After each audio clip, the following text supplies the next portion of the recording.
Coucou les jolies, bienvenue sur la chaîne YouTube de Claire Vie Rose. Aujourd'hui on se retrouve pour une vidéo story time. Je vais vous raconter quand j'étais vendeuse à Londres dans un magasin de prêt-à-porter l'année dernière. Donc en fait pour ceux qui ne me suivent pas sur Instagram, @clairevierose, j'ai déménagé à Londres il y a un an, donc j'ai quitté mon travail d'avocate et quand je suis arrivée, je voulais me trouver un petit travail de vendeuse 3 jours par semaine pour voilà, apprendre l'anglais tranquillement, avoir un peu d'argent. Et du coup j'ai trouvé assez facilement, trop de chance parce que j'ai trouvé à côté de chez moi en plus dans la boutique Wiz. Bon, j'arrive toujours pas à le dire. Je vais vous mettre des petites photos comme ça vous voyez un peu à quoi peut ressembler cette marque, parce que c'est une marque qui est assez connue en Angleterre mais pas trop en France. Et donc en fait j'ai eu envie de vous faire cette vidéo pour vous expliquer un peu les dessous d'être vendeuse à Londres, comment ça se passe, comment ça s'est passé pour moi, voilà, vous donner un peu mes conseils parce qu'il y en a beaucoup je sais qui vont à Londres et qui font vendeur parce que c'est assez facile à trouver. Moi, c'était vraiment en fait un rêve d'ado, vraiment de partir à Londres, d'être vendeuse dans une boutique. Franchement, la première fois que j'ai scanné les vêtements, j'étais derrière la caisse, mais j'étais trop heureuse. J'avais l'impression de jouer un peu à la marchande. Donc vraiment, j'étais trop contente. C'était un peu un rêve d'ado. Et j'ai trouvé plutôt facilement, franchement, je parlais pas très bien anglais. Et vraiment, à Londres, c'est assez facile à trouver. Ils donnent vraiment la chance. Si vous êtes motivé, que vous montrez que voilà, vous avez envie d'apprendre, ils vont vous donner votre chance. Vraiment, moi j'avais zéro expérience, je n'avais jamais été vendeuse de ma vie et j'étais dans une boutique franchement assez luxe. Donc vraiment c'est assez facile. Et moi comment ça s'est passé? En fait j'avais distribué plein de CV partout. Mais vous pouvez aussi postuler en ligne sur les sites. En fait, par exemple, si vous allez sur le site H&M, Zara, and Other Stories, vous avez un petit nous rejoindre. Vous voyez les offres et vous pouvez postuler en ligne. Donc voilà, c'est les deux façons. Moi, j'ai trouvé en moins d'une semaine. Et en fait, comment ça se passe? En général, vous n'avez pas d'entretien, mais ils vous font venir pour faire un essai de 3 heures. Qui n'est pas payé, mais en gros pendant 3 heures vous avez un manager qui vous explique un peu, qui vous surveille et qui voit comment ça se passe avec les clients.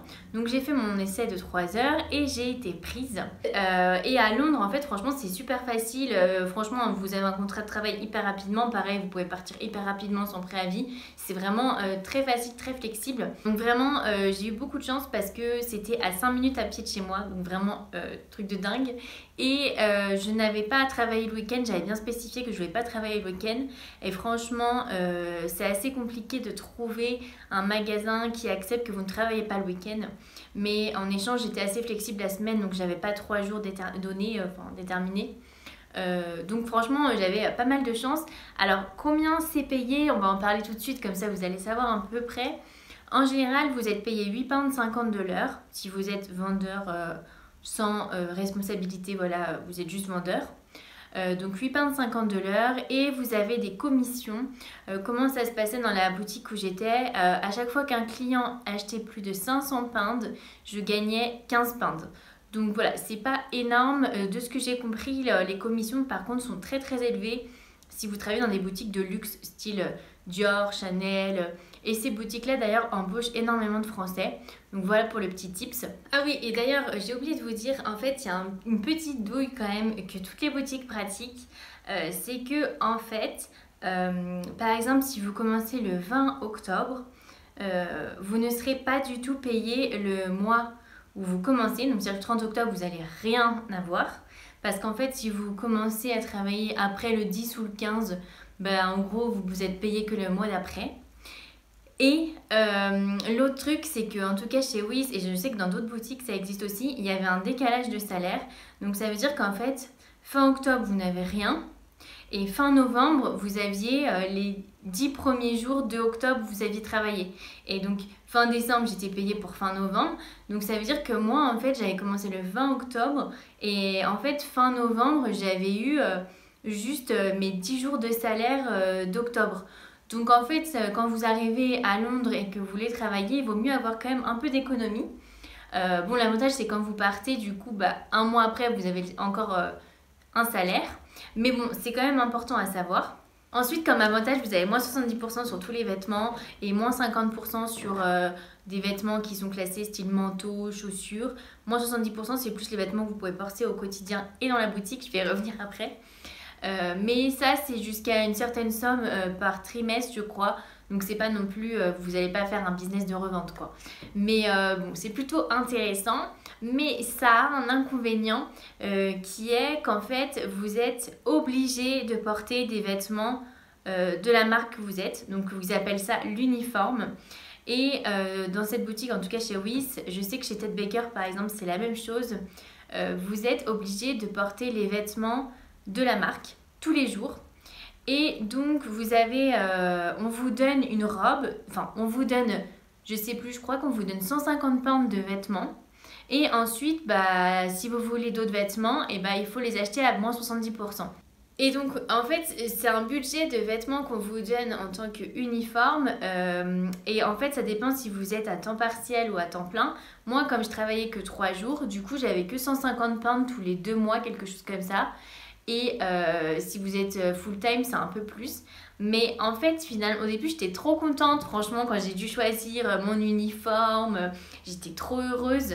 Et en fait, après, c'est devenu un peu l'horreur parce que on m'avait donné donc juste une seule robe que j'avais choisie. Bon, déjà, c'était un peu une erreur parce que finalement, il vaut mieux prendre un pantalon et un pull plutôt qu'une robe qui n'est pas forcément pratique quand on doit la porter tous les jours. Et en fait, bah après, vous devez vraiment la mettre tous les jours. Et si vous voulez mettre autre chose, et ben en fait, il faut acheter des vêtements de la marque qui sont très chers, même à moins 70%. Finalement, ça vous fait peut-être le prix de Zara. Mais bon, en même temps, ça fait un peu chier d'être forcé, entre guillemets, à acheter des vêtements pour aller au travail. Donc ça, c'est un peu l'inconvénient. Ce qui fait qu'en fait, je mettais ma robe tous les jours. Je vais vous mettre une petite photo de la robe que j'avais choisie.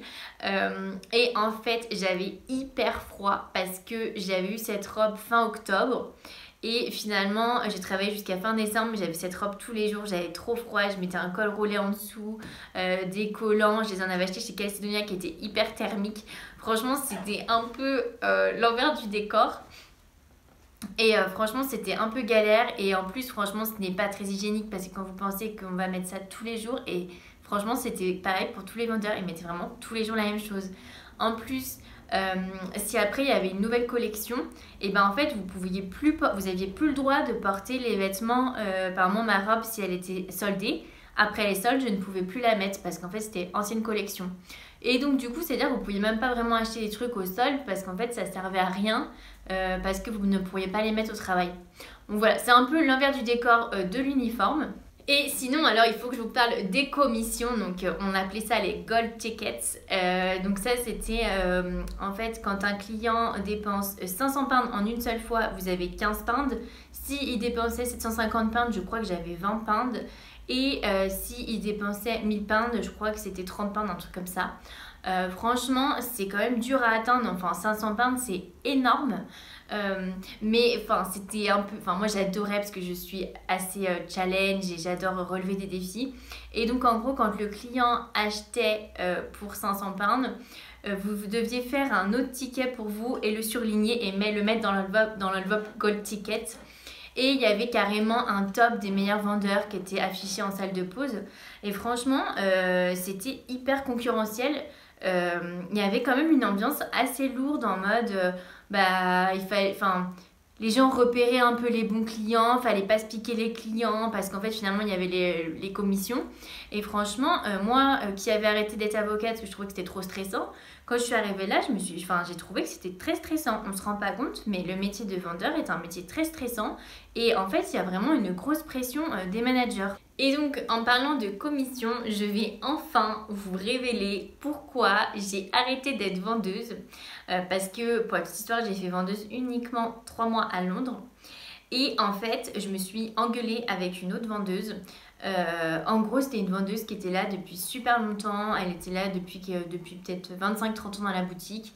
Et en fait, elle était un peu bizarre, mais personne n'osait rien lui dire parce qu'elle était là depuis hyper longtemps. Et elle était plus vieille en plus que les managers, parce que les managers sont assez jeunes. Et en gros, on s'est hyper engueulé parce qu'en fait, moi, elle n'arrêtait pas de venir me piquer des clients.